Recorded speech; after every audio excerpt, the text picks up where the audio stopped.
My name is Jake Brady. I am a senior at East Longmeadow High School, and tonight I have the opportunity to sit down with Allison Werder, candidate for the state representatives in the 2nd Hampden District. Thank you so much for being with us tonight. It's great to see you. Thanks so much for having me, Jake. I'm looking forward to it. Yeah, so to begin, I would like to ask you to please outline some of your credentials and explain why you believe you can win this race. Okay, it's always the best question, why and how, huh? Well, my background, I have never run for office before. I was most recently the president of Mass Live, which hopefully you have visited at some point or another. It's the region's largest information and news website. I moved up here from New York City to take that job. I'd been working for 15 years before with the parent company that owns Mass Live, doing business, strategy development, and media, and online media. So I have a background in business and digital media. We moved up here about 5 years ago, and we just fell in love with the area. I have young kids, I have a family, we live in Longmeadow, and we just really love everything that this community offers. Accessibility, quality of life, cost of living, great people, great neighbors. So when that job left and moved back down to New York, we decided to stay. And when I thought about what my next chapter would be, I have a mother who was a former state senator, a father who's an elected judge. So running for office certainly had crossed my mind, and I think this is the right time. I think we could use change, and I think we could use people that can work hard. Yeah, so. And as far as why I think I can win, first of all, I'm a very analytical person. I've looked at the numbers, and I think that this is a very winnable race from the number side. And the reality is, I have outworked him, I have outraised him, and I think that with the right work, with enough conversations with voters, I can win this race. Nice. So going off your point that the location of this area is ideal for raising families, how do you believe you can help families in certain situations from this area? What do you offer to families in this area if you were to be elected? Well, I think, as I said before, I think the quality of life in this region is amazing. And, you know, some people can say I'm an outsider, but I think that is actually a good thing in some ways because I do appreciate it. I do understand, and I see the accessibility, like I said, the cost of living. You can live in a really nice area and still be in an urban center and get to work, whether it's Springfield or Hartford or Boston or New York. They're all very easy, and you don't have to, you know, wait in traffic to get what you need done. As far as what I can bring to working families, I believe we need jobs. I know I had to move away from the small town that I'm from to find a job. I would like to be able to think that my kids will be able to stay here and find jobs, be close as they grow older. I know that's what a lot of parents hope for their kids. So I really want to focus on the economy, bringing jobs, bringing investment to Western Mass, so it is a place that people want to come and stay. Nice, yeah. So as we know, Governor Charlie Baker has endorsed you for this race. How much of an impact has this endorsement had on your campaign? I mean, he's the most popular governor in America, as everyone likes to say. I look forward to working with Charlie Baker. You know, I think, you know, in all honesty, running as a Republican, you know, right now is not the easiest thing in the world.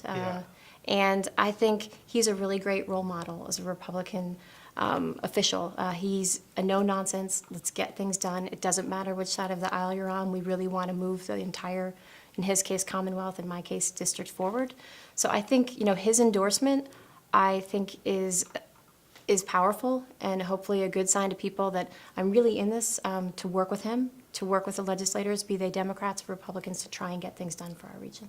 Yeah, so given that you are running as a Republican seeking to serve on the Massachusetts House of Representatives, which has historically held a Democratic majority, how do you see yourself working effectively to get things done? Yeah, I mean, I think you have to be, you know, you have to be a moderate, you have to be reasonable in this state, as certainly as a Republican, but I would hope as either party. The Democrats do have the supermajority right now that they can break the vetoes, but I would like to think that we can, you know, get aligned to get things done. And I think what it really comes down to is having a strong Western Mass delegation. I look forward to working with the other representatives from this area, particularly Senator Lesser. I think he's a good role model of someone who works hard and has done a good job of bringing attention to the inequities from the eastern side of the state to the western side of the state. I think we need to work together as a delegation, create more allegiance and alliances on what we need collectively as a region. I think one by one we get outvoted and our voices get lost. But I plan to work very hard both in the legislature and also with the governor. That will be a new thing too. He could use more allies out here. We could use some Republican support for him to get his attention working with the legislator to bring resources back. Yeah, and speaking of Senator Lester, one of his recent initiatives has been to bring an east to west rail to Massachusetts, which to many is a big task. What are your thoughts on that initiative?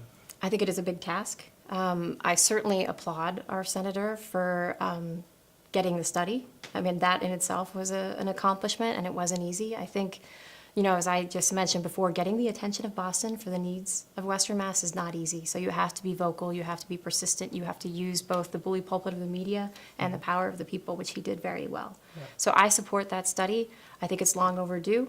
I actually have a background in transportation planning. I worked for 5 years on a large highway infrastructure project in Pennsylvania. I actually really never thought I would be bringing that experience back to usefulness in my life, but I think, I look forward. I look forward to the study, and if it says it's feasible, cost-effective, and it can be timely, I absolutely look forward to putting those credentials to work to getting it done. Nice. So, speaking of the disparities between the east and west sides of the state. How do you see yourself bringing district issues for the district you would potentially represent to the State House?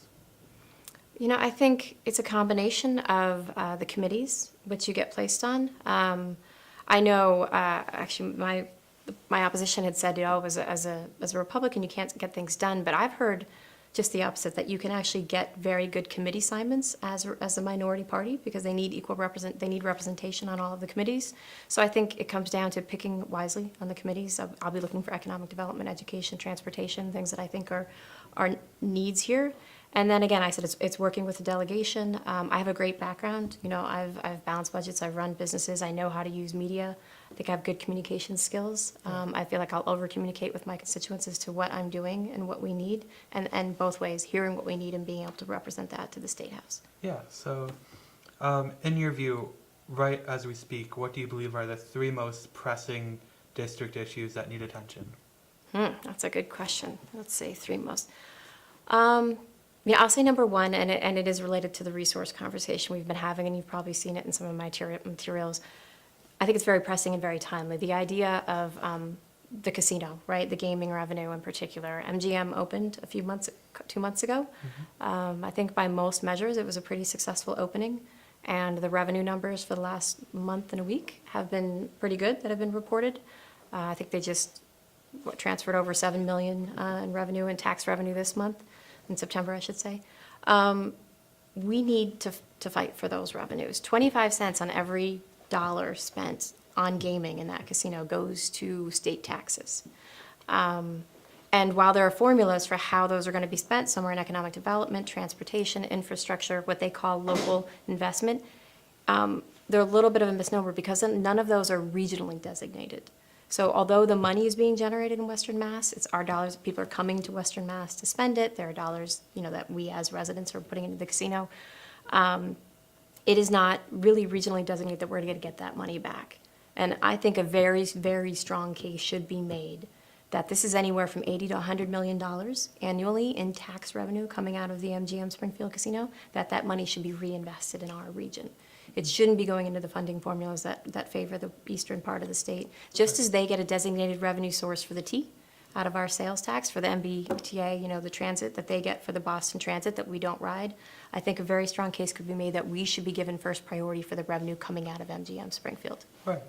So speaking of the capital situation in Massachusetts, on your Facebook page, you cited a report that ranks the fiscal condition in Massachusetts as 47th in the country.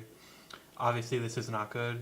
So what specific actions will you take to help improve this situation? Well, I think it's clear that we have a spending problem in this in the Commonwealth. As that report said, while we've had a booming economy for the last few years, certainly Boston has. I should say Boston's had a booming economy. The state, our side of the state, not as much. And we were coming off a revenue increase of $1.1 billion in the last fiscal. no, a surplus of 1.1 billion, a revenue increase of 2.2 billion year over year, yet we aren't putting it away. We aren't saving it. In fact, that report said we could not withstand a mild recession in the economy, let alone anything major like we saw, 10 years ago. So, I mean, I think we need to, first of all, stop trying to raise taxes even further when we're seeing billion-dollar surpluses, and secondly, be more conscious of putting money back into those rainy day funds, paying into our pension funds, being more fiscally responsible with our money rather than just continuing to spend. And part of that is obviously fixing healthcare as well, which is eating up, nearly 45% of the state's budget right now, which is adding to those fiscal problems. Yeah. And also on your Facebook page, you said you indicated that you were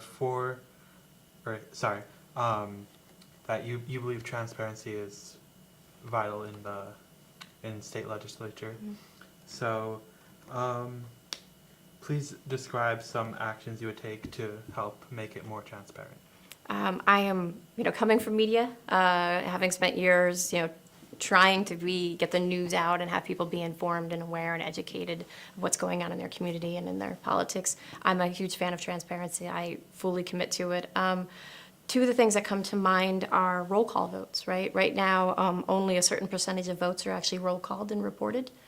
You need, I can't remember the number right now, but you need a certain percentage of the people there to call for a roll call vote. I will be one of those people. I would like it roll called. I would like it counted. I believe that committee meetings, who's in attendance, what's being discussed, should be transparent. And that's also related to another measure which I support fully and I cannot believe has not been addressed by this legislature is the sunshine laws. I mean, currently our legislature, while all municipal and local governments are beholden to the sunshine laws, which are all about transparency, who's in the meeting, what's being discussed, what decisions are made, that is all required by our laws to be transparent. Our legislature is exempted from that. I don't know why, and in fact, there was just a report from a nonpartisan group that actually found that they believe that's unconstitutional. That the state constitution of Massachusetts says that elected representatives have to be accountable at all times to the people that they represent, and they believe that their exemption from the sunshine laws is potentially unconstitutional, and it will become a lawsuit. So the legislature has said for 2 years running now that they've formed a commission to study this, and those results were due at the end of last year. They pushed it off until this year. So there should be a report coming out at the end of this year, and I would like nothing more than to have my first act as a new legislature be to sign in sunshine laws that apply to our legislature. Nice. So, on a different topic, you also shared on your Facebook page. Well, you've been looking at my Facebook page, huh? Gotta check that out. That you are for term limits on members of Congress. Mm-hmm. So does this pertain to state Congress or national? That particular, that was particularly related to Congress. That kind of the commitment there was a specific, but I did mean it to be representative of, I do support term limits across the board. I understand the argument for the more experience you have, potentially the better representative you can be. But I think, unfortunately, these days, that's more the exception than it is the rule. I think if you spend too long in office, and again, my mom was a senator for 16 years, and then she chose to retire. She didn't want to do it indefinitely. She thought it was the right thing to serve your community and then step out and let someone else have a crack at it. I think too long in office leads to what I call the 3 Cs, complacency, cronyism, and at worst, potential corruption. And we've seen that, frankly, in a lot of we've had a lot of leadership positions removed for any of those 3 Cs in the last decade in Massachusetts. So I do support it. What I would love to see, and this is, I actually guess this has been tried before, I think term limits is ripe for referendum. If we talk about all the complex issues that have been brought to statewide referendum over the last few years, complicated issues, issues that probably actually weren't right for referendum because they were too complex for an average voter to understand. Term limits, I think voters understand. And I think when you have an issue that the sitting legislature is not necessarily incentivized to support, you're not going to see it come through legislatively. I think term limits should be brought up for referendum in the state of Massachusetts. It was brought up, I think it was back in the 90s, and it was passed and then thrown out for wording wording inconsistencies. So I frankly think our state should take another crack at it, and I will and would support it if it comes up. And on the national level, given the recent controversies surrounding the Supreme Court, what are your thoughts on the movement to impose term limits for those serving on the highest court of the land? Yeah, that's really interesting. My father is an elected judge, and I know there's schools of thoughts on, elected versus appointed judges. It's a really interesting debate, and I've heard it way too many times around my dinner table growing up, because Massachusetts has appointed, Pennsylvania has elected. I think I'm not prepared to change the way our Supreme Court, has been chosen for centuries, decades, because of the Kavanaugh. I mean, I do think it was politics at its worst. I think it was handled very badly on both sides, and it may be broken. I think there's more discussion and more investigation that's needed before we really do something as drastic and potentially against our Constitution as not making Supreme Court justices lifetime. But I think it's an interesting point. I do think the system's broken, but I do think that not having justices being politically motivated from year to year in the decisions they make and really truly making their decisions by the rule of law and precedent and our Constitution, in theory, is a better model. But I think it's an interesting debate and something that probably should be discussed and looked at going forward. So just in terms of your personal view, would you be potentially for or against term limits? For Supreme Court? Yes. If it were I think right now I would be against it. I would have to be convinced that it's the right thing to do. I would need to do more research on it. But if I had to vote today, I would not support it. Okay, thank you. And then on a separate issue, as we all know, mental health is a growing problem that both locally and worldwide. For example, in Western Massachusetts, access to mental health services and treatments have been less than ideal over the years. So what are some initiatives that you would take in order to ensure that everyone with mental health problems has access to treatment? It's a great question. I think it all comes down to resources, right? None of us wants to see people with mental health issues, on the street, not finding the hospitals that they need, or, even worse, ending up in our prison systems, which a lot of people unfortunately with mental health issues do. I serve on the board of an organization called the Center for Human Development, which is the largest behavioral health organization in Western Mass. So I've had a lot of experience with this. We have people come in every month and talk about different services and issues and counseling opportunities that organization has. I think that part of this, I sound like a broken record, but our healthcare costs are too high. So we need to get that under control, free up some of that budget across the state to be applied to mental health. We need to find mental health issues earlier. And we need to make sure Mass Health has appropriate coverage levels for the people that can at least afford it themselves, that they can get the help that they need. And obviously, it's probably a question that's coming up, and I don't want to steal your thunder, but, very closely related to mental health is obviously addiction and, the opioid crisis and things like that, which are obviously playing into that discussion. Yeah. So just as a person, I would like you to please describe 3 of your strengths and then 3 of your weaknesses. As a person, not as a candidate? Not that they're necessarily the same. Both. So 3 of my strengths. I would say I'm a very hard worker. I wouldn't have gotten to this point in my life or my career if I didn't work very hard. I'm curious. I'm a lifelong learner. I've had many different careers. I'm an avid reader, so I really feel like I'm always learning and listening, and I think that's a good attribute to have as someone who's running for office, or pretty much in any career or avocation, actually.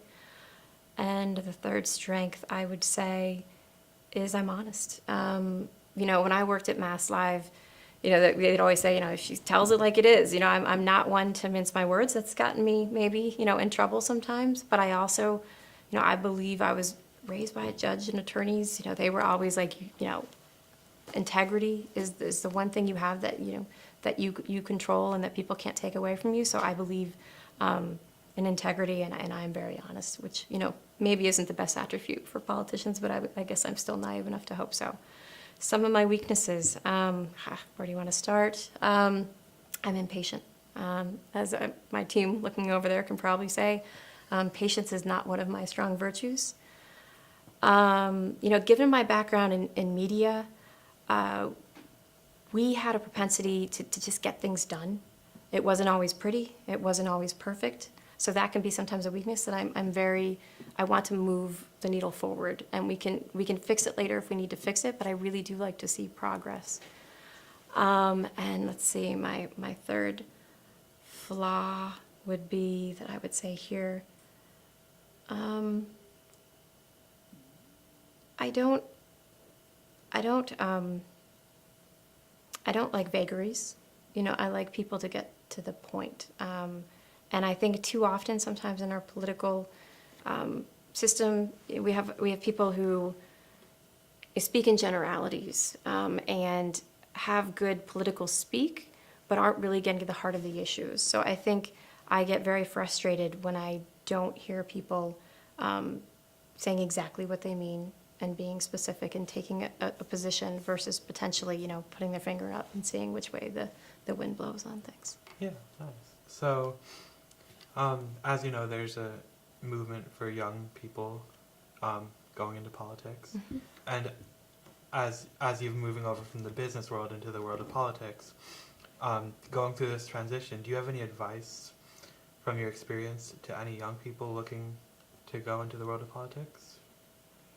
I think it's a great movement. I know Senator Lester has been involved in that, right, with the millennials. It's funny because in working at Mass Live, and I recruited, when I first started there were about 14 and by the employees, and by the time I left, there were, almost 80. So I spent a lot of time hiring, working with, managing the younger generation. And, I have a lot of confidence. I know people will say, sometimes they're not hard workers or easily distractible. I didn't see that. I had a great team at Mass Live, hard workers who worked around the clock. That's the thing about digital media. You don't always need to be sitting in the room to do it. You can be taking it home. They lived it. And so I encourage millennials to get involved in anything they want. I think politics, the only thing I would caution is I do think it's good to have some real world experience. To put that away, to maybe have seen how hard it is to balance budgets or make your house payments with overregulation, with government intervention. So I think I would encourage young millennials to go into politics, but I also think they should get some real world experience either at the same time or before. But I encourage, running is a beautiful thing too. I know I've got people on my staff who have run a couple times, and I applaud that. It wasn't on my mind at that age, but if you have the calling and if you have the grit and the work effort to go out and knock on the doors and talk to the voters and, do what needs to be done, that's 90% of it.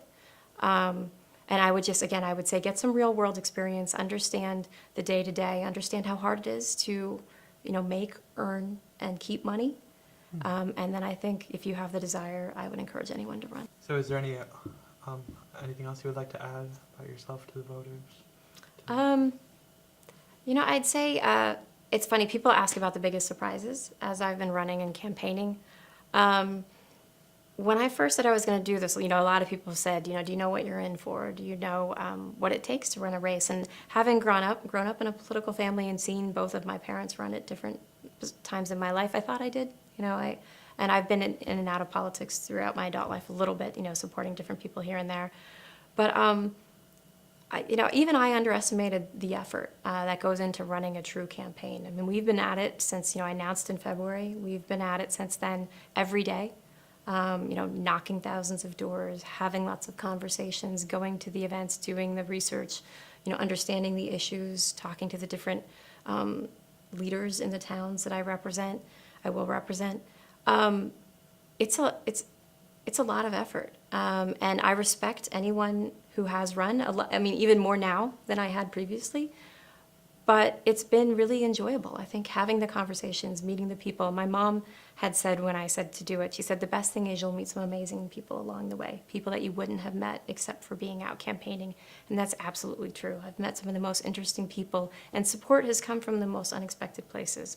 So I think I would hope that, people watching this race or people ever thinking about running, if you're talking about, people running, really embrace the still the grassroots nature of at least state and local politics and how positive an experience it is. But it's hard work. Yeah. But I'm hoping it will be well worth it in the end. Yeah. Do you have any potential long-term goals regarding your political career? It's funny because people said, "Oh, DC." I've lived in DC and I've lived in New York and I've lived in London, and we really like it here. I mean, the whole reason for me and my family after my job for Mass Live went back to New York is we didn't want to go to New York. I liked DC when I lived there back in I guess my late 20s, but we love Longmeadow. We love this district, and our kids are happy here. My husband's happy here. We like the quality of life here. I would be very happy to win this seat and spend, as long as, term limits, spend the time it may be, 10, 12, whatever it may be, years representing the people of this district and trying really to get things done and bring the resources, the investment, and the quality of life that we continue to have here in Western Mass. Yeah, nice. Thank you very much. Thank you. Yeah, this was very informative. Thank you for being here.